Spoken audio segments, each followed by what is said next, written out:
হযরত বেলাল হাবশী যখন প্রথম রাত প্রথম দিন বকরি রাখালি করেন, আল্লাহর নবী হেরা গুহায় মগ্ন। নবীর একটু পেটে ক্ষুধা লাগলো।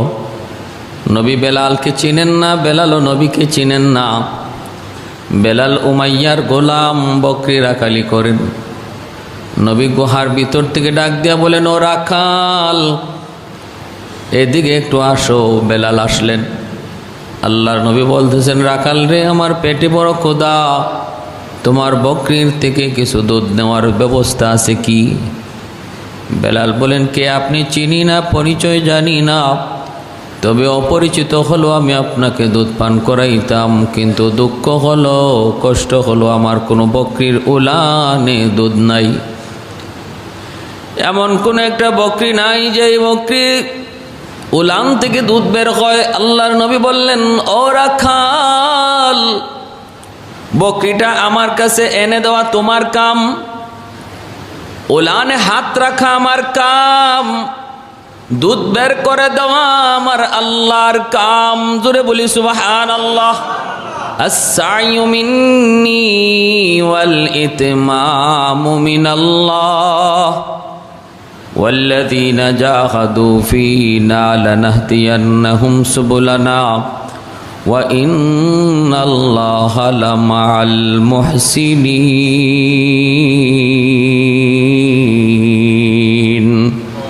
আল্লাহ পাক রব্বুল আলামিন কয়, আমাকে পাওয়ার জন্য তুমি যতদূর আগাইবা, আমি তোমার দিকে এর চেয়ে ডাবল আগাইব।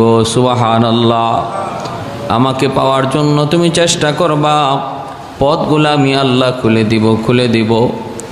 হাত আটবা তুমি একা, আসবা তুমি এক হাত, আমি যাব তোমার দিকে দুই হাত। সুবহানাল্লাহ। মান তাকাররাবা ইলাইয়া শিবরান তাকাররাবতু ইলাইহি যিরা। ও বান্দা, তুমি আমার দিকে আসবা পায়ে হেঁটে, আমি আল্লাহ তোমার দিকে যাব দৌড়ায়া। তবে সে আশাটা কোন তরিকায়? নিজের মন গড়া লাইনে না নবীর তরিকায়? ভালো করে খেয়াল রাখতে হবে। আমার সেই আশাটা, আমার সেই রাস্তাটা, আমার সেই তরিকাটা, সেটা হবে মন গড়া নয়, নিজের বানানো কোনো ফিকির নয়। কেমনে জানবো? কয় হক্কানি উলামায়ে কেরামের কাছ থেকে জানো, আল্লাহওয়ালা সহি আল্লাহওয়ালাদের কাছ থেকে জানো। বন্ড সন্ডর কাছে যেও না। বন্ডদের কাছে গেলে পরে তোমাকে সহি কোনো লাইন দেখাবে না, সহি কোনো লাইন ওরা বুঝবো না। কারণ একজন সহি আল্লাহওয়ালা সেই হয় যার মধ্যে কোরআন হাদিসের অগাধ জ্ঞান থাকে। কোরআন হাদিসের অগাধ জ্ঞান যার মধ্যে আছে, সেই সহি একজন আল্লাহওয়ালা। আরেকজন মানুষ বড় নামাজি হতে পারে, পরহেজগার হতে পারে, তাহাজ্জুদ গুজার হতে পারে, কিন্তু আলেম না, কোরআন হাদিসের সহি জ্ঞান পাণ্ডিত্য নাই। যে কোনো সময় তার অ্যাক্সিডেন্ট হতে পারে, যে কোনো সময় অ্যাক্সিডেন্ট হতে পারে। আব্দুল কাদের জিলানী রহমতুল্লাহি আলাইহি গভীর রাতে শয়তান আইসা কয়, ছাদের উপর থেকে গাইবি আওয়াজ দেয়া কয়, তাহাজ্জুদের সময় আব্দুল কাদের, জীবনে কত নামাজ তাহাজ্জুদের নামাজ পড়লা, আর কত পড়বা? আমি আল্লাহকে পাইতে আর তাহাজ্জুদ পড়া লাগবে না। আমি তোমার নামাজের উপরে বড় খুশি হয়ে গেছি, আমি তোমার নামাজের উপর খুশি হয়ে গেছি, আর আমাকে পাওয়ার জন্য আর কষ্ট করা লাগবে না। কষ্ট তো করছই। আব্দুল কাদের জিলানী কয় কি এটা তো আল্লাহর কথা হতে পারে না। কারণ আল্লাহ বলে, ওয়াবুদু রাব্বাকা হাত্তা ইয়াতিয়াকাল ইয়াকিন। আল্লাহ যেখানে তার হাবিবকে কয়, বন্ধু মরণের আগ পর্যন্ত আমারে সেজদা করো। আমি তো আল্লাহর হাবিবের চেয়ে বড় কিছু না, কারণ তিনি আমার মুনিব, আমি তার গোলাম। রসুল হলেন আমার মুনিব, আমি তার গোলাম। সেখানে আল্লাহ তার রসুলকে কয়, বন্ধু মরণের আগ পর্যন্ত আমার গোলামি করা লাগবে, সেজদা করা লাগবে। এখানে আমারে পেনশন দেয়া দেয় এবাদত থেকে। ঘটনা কি? তাহলে এটা আল্লাহর কথা নয়। আব্দুল কাদের জিলানী বলে, তুই ইবলিস, তুই হলে ইবলিস, তুই খবিস। কেমনে বুঝছো? আল্লাহর কোরআন আমারে বুঝাইছে।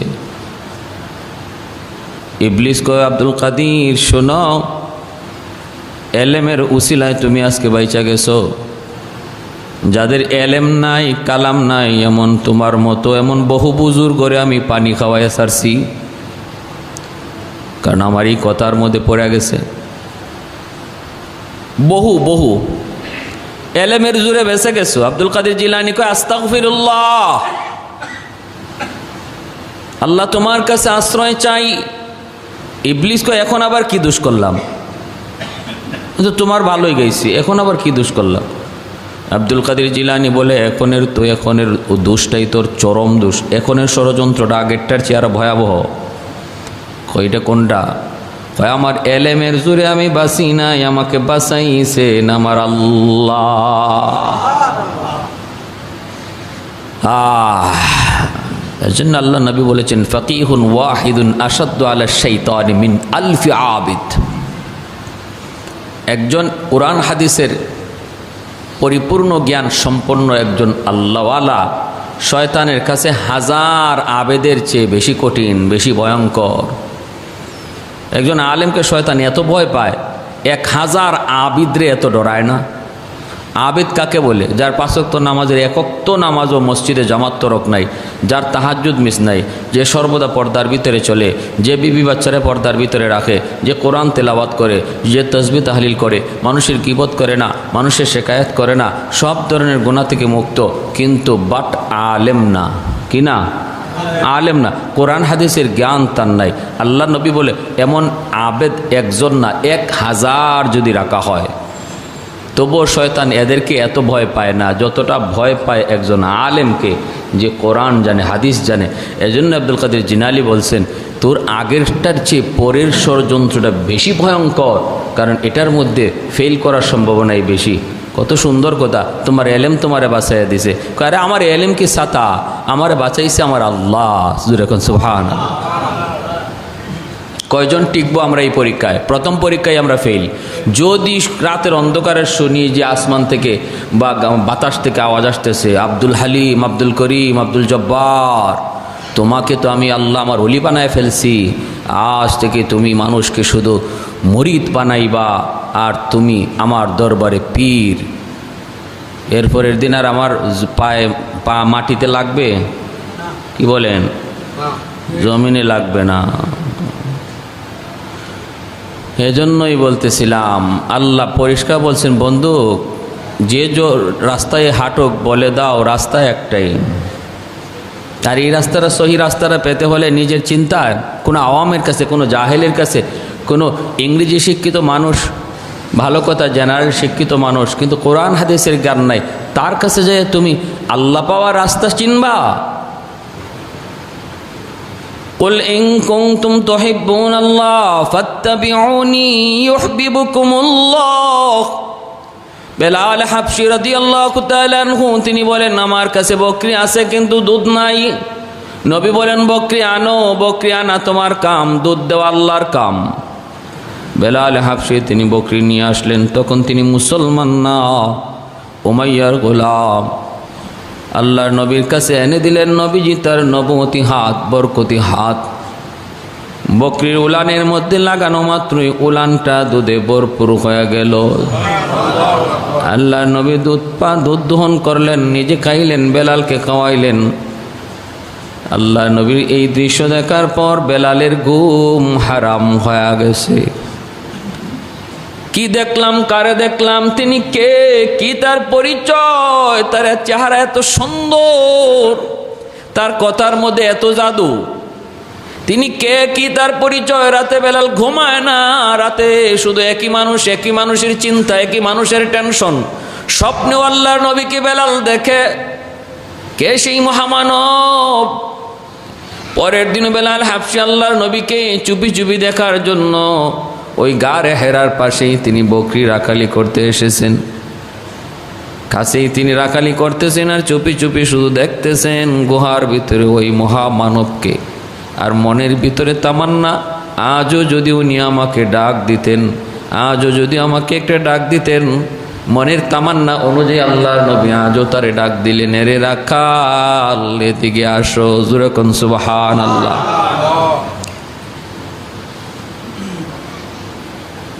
বেলাল হাবশী আসলেন। এই দিনও আল্লাহর নবী দুধ দহন করলেন, কিন্তু বেলাল কিছু জিজ্ঞেস করেন না। 3 দিন চলে গেল, বেলাল আল্লাহর নবীর পরিচয় জানেন না, কিছু জিগাইতে সাহস করেন না। কাছে আসার পর শুধু চেহারার দিকে তাকায় থাকেন। বলে জানি কথা জিজ্ঞেস করার, আপনি কে, কোত্থেকে এসেছেন, আপনার পরিচয় কি, এই কথা বেলাল ভুলে যায়। 3য় দিন বেলাল যখন ঘুম নাই, খাওয়া নাই, বেলাল চিন্তা করতেছেন, আমি তো এইভাবে মারাই যাব, একজনের পাগল হয়ে গেছি, আমি তো একজনের আশিক হয়ে গেছি, কিন্তু আমার মাশুকের এখনো নাম ঠিকানা জানলাম না। 3য় দিন আল্লাহর নবীর কাছে ঢুকলেন, ঢুকে বলতেছেন, আমি আজ যাব না আপনার পরিচয় না যাই না, আপনি কে, কি আপনার পরিচয়, আপনার কারণে আজকে 3 দিন যাবত আমার ঘুম নাই, খানা নাই। আল্লাহর নবী, রহমতের নবী তখন বলতেছেন, আমি মুহাম্মাদুর রাসূলুল্লাহ সাল্লাল্লাহু আলাইহি ওয়াসাল্লাম, বাবার নাম আব্দুল্লাহ, আমার নাম মুহাম্মদ, আল্লাহর প্রেরিত রাসূল। আপনি কিসের দাওয়াত দেন? বলে কালেমার দাওয়াত দেই, এক আল্লাহর দাওয়াত দেই। এই কথা বলা মাত্রই বেলাল বলে, নবী গো, আমি আর দেরি করতে চাই না, আমি নিজের চোখে যা দেখেছি এটা সাধারণ কোনো মানুষের কাম না, অতএব আমি দেরি করতে চাই না, হাতে হাত রেখে কালেমা পড়ায়া মুসলমান বানায় দেন। লাইন মতো আগাইতেছেন, লাইন মতো আগাইতেছেন, এজন্য মাকাম আল্লাহ এত বাড়ায় দিছে। লাইন মতো আগাইতেছেন, লাইন মতো আল্লাহকে পাওয়ার চেষ্টা করতেছেন। ভাইরা বন্ধুরা, আল্লাহর নবীর পার্সোনাল সেক্রেটারি হয়ে গেলেন বেলাল হাবশী, পার্সোনাল সেক্রেটারি। আল্লাহর নবীর ঘরের দারোয়ান, নবীর মসজিদের মুয়াজ্জিন। উমাইয়া খবর পেয়ে গেল ও বেলাল মুসলমান হয়ে গেছে, নির্যাতনের পালা শুরু হয়ে গেল। জিব্বার মধ্যে জিব্বাটা বের করে পেরেক ঢুকাইয়া দিছে। উমাইয়া কয়, বেলাল এখনো সুযোগ আছে, আল্লাহ আল্লাহ নাম বলা বাদ দে, আহাদ আহাদ নাম বলা বাদ দে। জিব্বার মধ্যে পেরেক ঢুকাইয়া দিছে। এরপরও বেলালের টুট নড়ে, শুধু আল্লাহ আল্লাহ জিকির করতেছে। মরুভূমির উত্তপ্ত গরমের মধ্যে চিৎ করে শুয়া পিঠের উপর, বুকের উপরে পাথর চাপা দিয়া রাখছে, মাংসগুলা কষে কষে পড়ে যাইতেছে, তবুও বেলাল টুট নড়ে, কয় আহাদ আহাদ আহাদ। আবু বকর সিদ্দিক কানের কাছে আইসা বলতেছে, বেলাল জানটা চলে যাবে, জানের মায়াটা অন্তত করো, একবার অন্তত তুমি জবানটা বন্ধ রাখো, এদের কথা মতো বলে দাও, জান রক্ষার জন্য আল্লাহ তোমাকে মাফ করবে। বেলাল নির্যাতিত বেলাল তখন কয়, আবু বকর আমি চেষ্টা করলেও আমার জবান দিয়া আল্লাহ ছাড়া কিছুই বের হয় না। জবান এমন হয়ে গেছে, এজন্যই মুহাম্মদুল্লাহ হাফিজি হুজুর রহমাতুল্লাহি আলাইহি যারা আল্লাহর জিকির করতে করতে যারা অভ্যস্ত হয়ে যায়, ওরা জিহ্বারে থামায় রাখতে পারে না। ঘুমায় থাকলেও জিহ্বা আল্লাহ আল্লাহর জিকির করে, টুট নড়তে থাকে। কুতবুল আলম শেখ হুসাইন আহমদ মাদানী রহমতুল্লাহি আলাইহির কলবের জিকির জারি ছিল। এজন্য ইন্তেকালের পর ডাক্তার উনি মারা গেছে না জীবিত আছে এটা বুঝতে পারতেছে না, অথচ ইনি ইন্তেকাল করেছেন। বুকের মধ্যে মেশিন লাগায়, দেখে বুকের ভিতরে কে যেন নড়ে আর আল্লাহ আল্লাহ জিকির করে।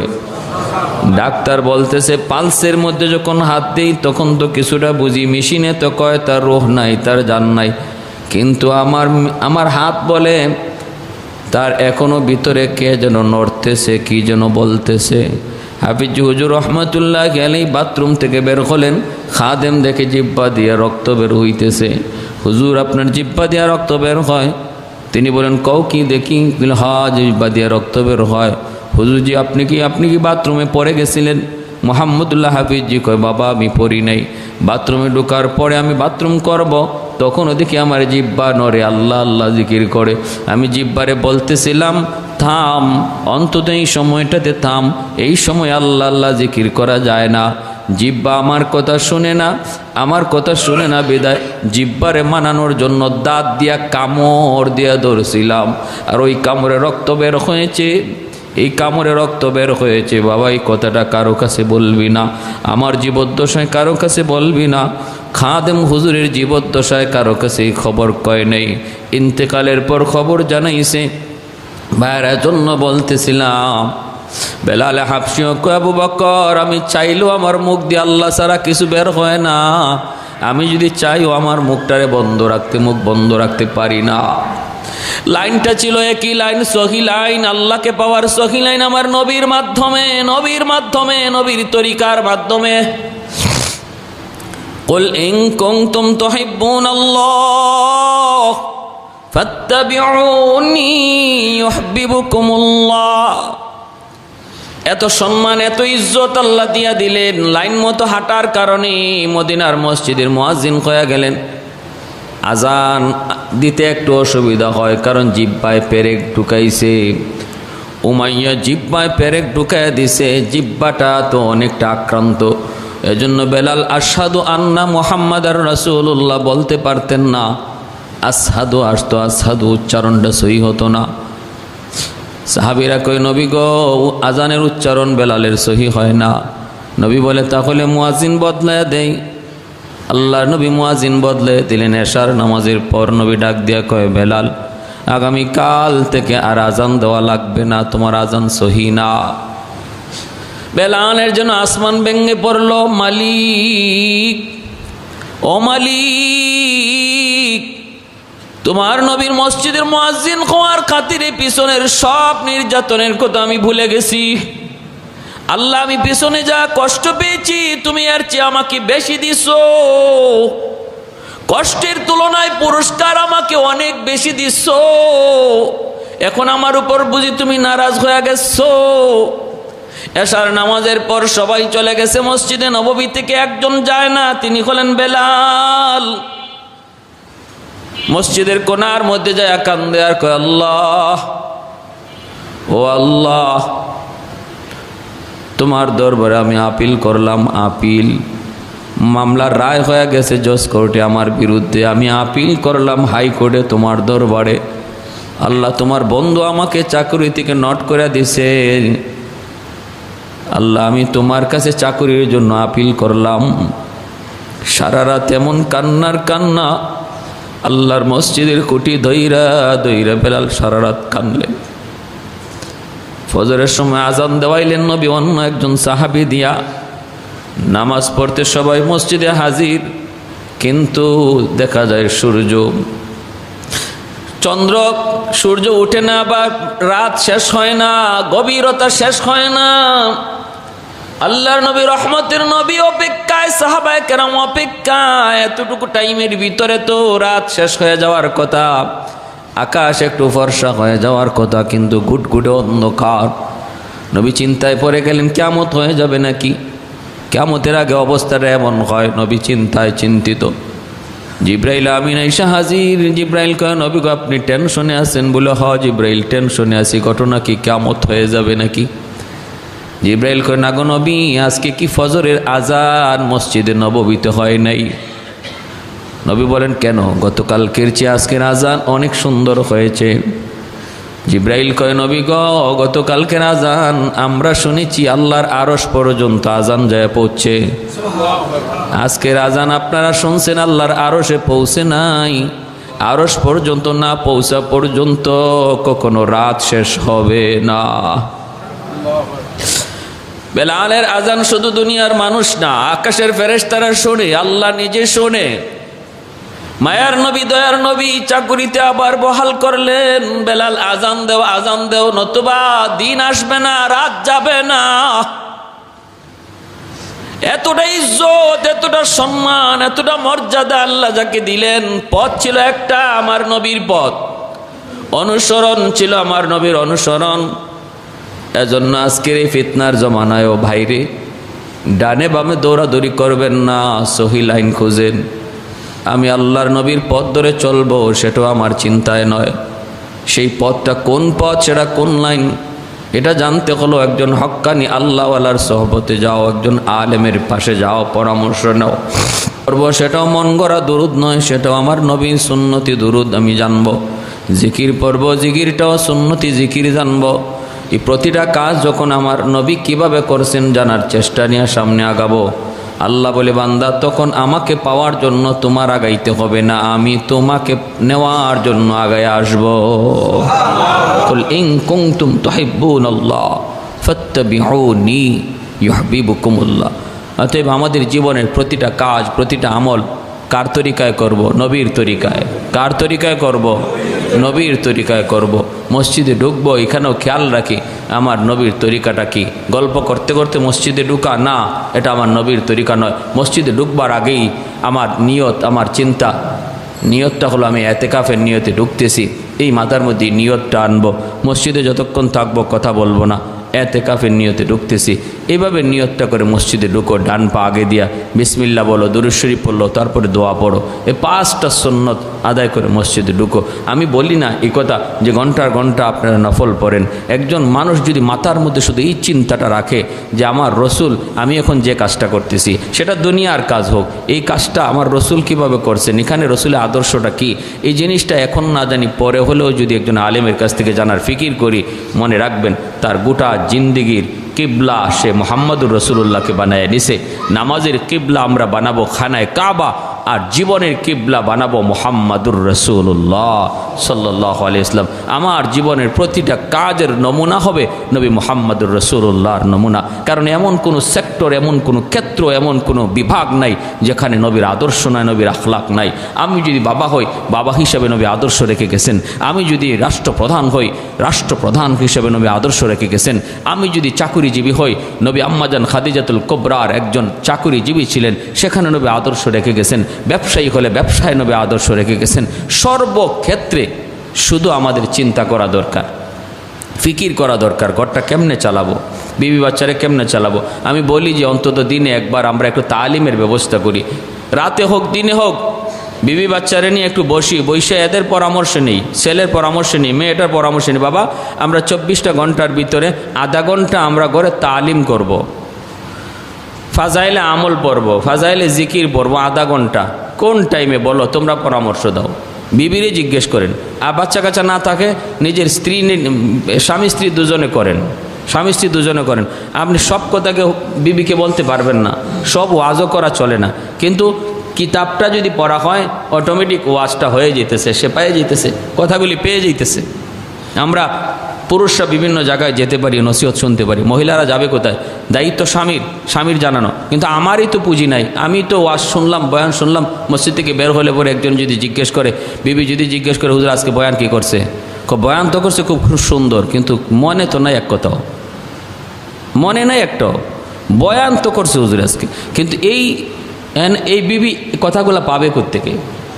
তারও তো পাওয়া দরকার। এজন্য অন্তত আধা ঘন্টা টাইম বের করেন, অনুরোধ আমার, আধা ঘন্টা টাইম বের করেন, পরামর্শ করে ঘরে যারাই আছেন যে আমরা ফাজাইলে আমল পড়ব আধা ঘন্টার সময়। দেখবেন এর ভিতরে আলহামদুলিল্লাহ সন্তানের চিন্তা চেতনা আল্লাহ গড়ে দেবে। দিলের ভিতরে ইখলাস রাখেন।